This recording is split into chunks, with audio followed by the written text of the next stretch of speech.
Hello ಸ್ನೇಹಿತರೆ, ನನ್ನ ಎಲ್ಲ ಮೆಚ್ಚಿನ ಸ್ನೇಹಿತರಿಗೆ ಹೃದಯಪೂರ್ವಕ ಧನ್ಯವಾದಗಳು. ಇದು ಮಸಾಲ ಹಪ್ಪಳ. ಇದರಲ್ಲಿ ಅಕ್ಕಿ ಹಿಟ್ಟು ಮತ್ತು ಸಾಬುದಾನಿ ಇದೆ.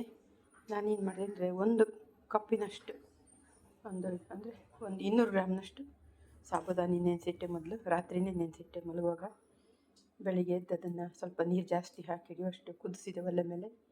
ಅದು ಸ್ವಲ್ಪ ಕುದಿಯುವಾಗ ಅಕ್ಕಿ ಹಿಟ್ಟನ್ನು ಅಂದರೆ ಅರ್ಧ ಕಪ್ ಅಕ್ಕಿ ಹಿಟ್ಟನ್ನು ಅದೇ ಲೋಟದಲ್ಲಿ ಅಳತೆ ಸಾಬುದಾನಿ ಯಾವ್ದು ತೊಗೊಂಡಿದ್ದೇವೋ ಅದರಲ್ಲೇ ಅರ್ಧ ಕಪ್ ಅಕ್ಕಿ ಹಿಟ್ಟು ತೊಗೊಂಡು ಅದನ್ನು ತೆಳ್ಳಗೆ ಮಾಡಿ ಗೊಜ್ಜಿನ ಥರ ಕರಗಿಸ್ಕೊಂಡೆ. ಸ್ವಲ್ಪ ನೀರು ಹಾಕ್ಕೊಂಡು ತೆಳು ಚಟ್ನಿ ಟೈಪ್ ಮಾಡಿಕೊಂಡು ಕುದಿತಿರೋ ಸಾಬುದಾನಿಲಿ ಹಾಕಿ ಮಿಕ್ಸ್ ಮಾಡಿದೆ.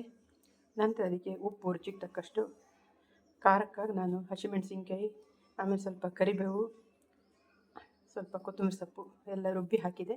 ಸ್ವಲ್ಪ ಹಪ್ಪಳದ ಖಾರ ಹಾಕಿದೆ.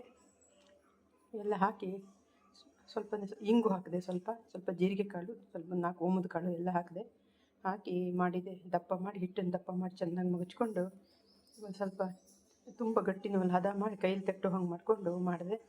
2 ದಿನದಲ್ಲಿ ಒಣಗಿತು. ತುಂಬ ಸ್ಮೂತಾಗಿದೆ ನೋಡಿ, ಬಹಳ ಚೆನ್ನಾಗಿ ನೋಡಿ, ಪುಟವು ಹೊಡಿತದೆ. ಭಾರಿ ರುಚಿಯಾಗಿ ತುಂಬ ಟೇಸ್ಟಾಗಿದೆ. ನೋಡೋಣ ಅಂತ ಈ ಮಸಾಲ ಹಪ್ಪಳ ಫಸ್ಟ್ ಟೈಮ್ ಮಾಡಿದೆ. ಸಿಂಪಲ್ಲಾಗಿ ಸಂಡಿಗೆ ಎಲ್ಲ ಮಾಡ್ತಾಯಿದ್ದೆ, ಬೇರೆ ಹಪ್ಪಳ ಎಲ್ಲ.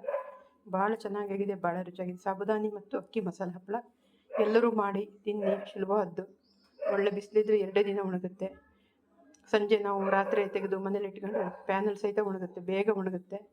ಯಾರು ಬಂದಾಗ ಗೆಸ್ಟ್ಗಳಿಗೆ ಕರೆದು ಕೊಡೋಕ್ಕಾಗುತ್ತೆ. ಮಾಡಿ ಇಟ್ಕೊಂಡು ಡಬ್ಬಿಯಲ್ಲಿ ತುಂಬ ರುಚಿಯಾಗಿರುತ್ತೆ. ಸಾಬುದಾನಿ ಅಕ್ಕಿ ಮಸಾಲ ಹಪ್ಪಳ ಎಲ್ಲರೂ ಮಾಡಿ. ಧನ್ಯವಾದಗಳು.